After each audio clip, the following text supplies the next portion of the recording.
Hello, hope you're doing good. In this video, I will be showing you how to remove the date from all blogs in Dawn theme. The first thing you need to do is go over to the left hand menu option and you're going to tap on Online Store. After selecting Online Store, you're going to tap on Customize. Then from here, you'll be redirected to the editor page.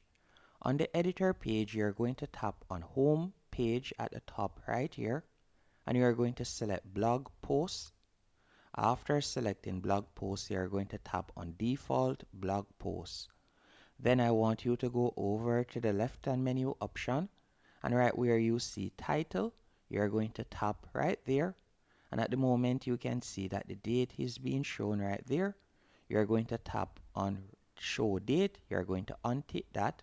Then you're going to tap on Save. After tapping on Save, if I were to scroll down, you can see that it no longer shows the date, as you can see right there. And that's it. Hope you found this tutorial helpful and informative. If you did, be sure to hit the like button and subscribe.